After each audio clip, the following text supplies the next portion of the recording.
నమస్తే madam, YSRCP party గెలిచిన దగ్గర నుంచి కూడా రాజధాని మీద ఏదో ఒక మాటలు మాట్లాడుతూనే ఉన్నారు. పద్ధతి ప్రకారం రాజధాని ఇక్కడ నుంచి తరలించడానికి వాళ్ళు వ్యాఖ్యలు చేశారని కూడా అర్థమవుతుంది.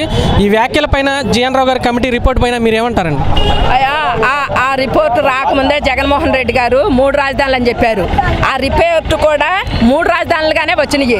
అవి రిపోర్ట్ ఏం కాదు, రాజధాని రైతుల్ని ఒక్కళ్ళు వెళ్ళి అడగలేదంట. అక్కడ అభిప్రాయాలు ఆ జీఎన్ రావు కమిటీ అనేది వెళ్ళలేదంట. వెళ్ళకోకుండా వీళ్ళు ఏదేదో సొంతంగా చేసుకుని జగన్మోహన్ రెడ్డి గారు చెప్పమన్నట్టు ఆ కమిటీ వాళ్ళు చెప్పారు. అర్థమైందా? ఒకప్పుడు హైదరాబాద్లో అసెంబ్లీలో అదే వైఎస్ జగన్మోహన్ రెడ్డి గారు 35,000 ఎకరాల భూమి కావాలి, ఏ జిల్లాకి కూడా గొడవ లేకోకుండా మధ్యలో అటు ఇటు మధ్యలో ఉంది రాజధాని అని, అక్కడ మాకు అందరికీ ఇష్టమేనని చెప్పిన జగన్మోహన్ రెడ్డి గారు ఆ మీడియా ఒకసారి ఆయన వెనక్కి చూసుకుంటే బాగుండు.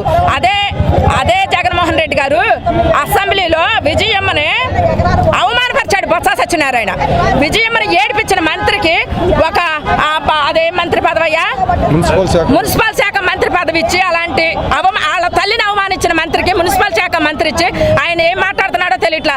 ఆయన మాట్లాడే మాట అయితే మాకు చెవిలా పెట్టాల్సి వస్తుంది టీవీ దగ్గర, అర్థం కాక.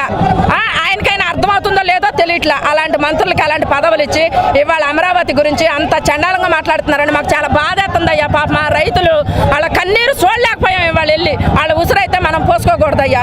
ఒక సామాజిక వర్గం అంటున్నారు, ఆ మాట మార్చేయండి. మేమేం తప్పు చేసాం? 5 సంవత్సరాలు చంద్రబాబు నాయుడు గారు అనగా మీ సామాజిక వర్గాన్ని ఏమైనా ఇబ్బంది పెట్టారా? ఇవాళ మా సామాజిక వర్గం ఏ బట్టే నీకు ఓట్లు వచ్చినాయి. ఆ సామాజిక వర్గం కూడా ఇవాళ చంద్రబాబు నాయుడు గారు మోసం చేసింది. మోసం చేయబట్టి ఇవాళ ఆయన ఆ విధంగా మాట్లాడుతున్నాడు.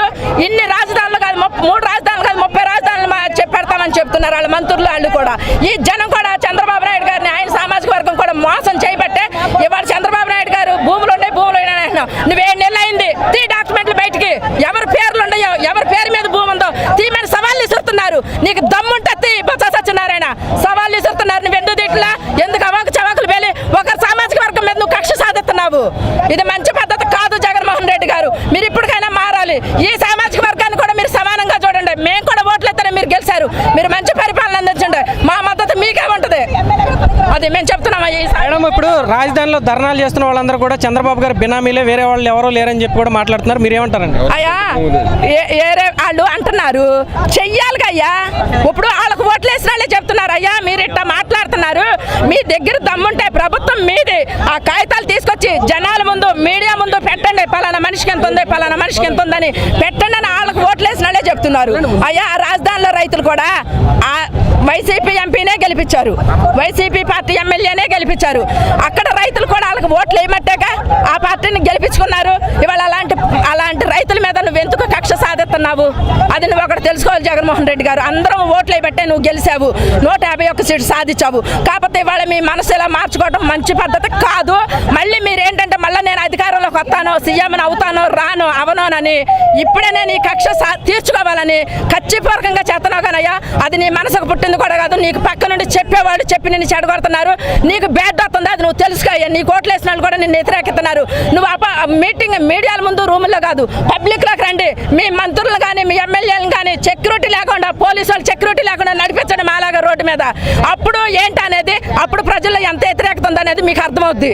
మీరు ఆ మంత్రుల్ని పోలీస్ సెక్యూరిటీ లేకుండా పంపించండి. ఇప్పుడు మేడం, ఒక ఆయనేమో రాజధానిలో 3 పంటలు పండే భూమిని నాశనం చేశాడు చంద్రబాబు అని అంటున్నారు. ఒక ఆయనేమో ఇదంతా ఎడారని మాట్లాడుతున్నారు. వీటిల్లో ఏది నిజం మేడం? అయ్యా 3 పంటల పండే భూమిని ఒక ఆయన పాడు చేశారని చెప్తున్నారు. వీళ్ళు అభివృద్ధి చేయొచ్చుగా, ఆయన తెలియక పాడు చేశాడు భూముల్ని. ఈయన అక్కడ కంపెనీలే కట్టి అది డెవలప్ చేస్తే ఆ మోసపోయిన రైతులు బాగుపడతారు కదా. వీళ్ళు ఆలోచించాలిగా. అదయ్యా మేడం, ఇప్పుడు రాజధాని విస్తరించి ఉంది 2 నియోజకవర్గాల్లో. యాక్చువల్గా తాడికొండ కానీ మంగళగిరి కానీ. మరి 2 నియోజకవర్గాల్లో కూడా వైఎస్ఆర్సీపీ వాళ్ళు గెలిచారు. రాజధాని గురించి ఎటువంటి మాట మాట్లాడడం లేదు. దీనిపైన లేరంట. మరి వాళ్ళు కూడా పాప మా రైతులకు మద్దతు ఇవ్వాలయ్యా. ఓట్లేసి గెలిచారు. ఒక ఎంపీ కానీ ఎమ్మెల్యే కానీ పాపం వాళ్ళ రైతులకి సంధీభావం తెలపడానికి కూడా రాలేదంట. పోలీస్ స్టేషన్ కంప్లైంట్ ఇచ్చాము, ఎక్కడ ఉన్నారు వాళ్ళు అసలు లేరంట అయ్యా.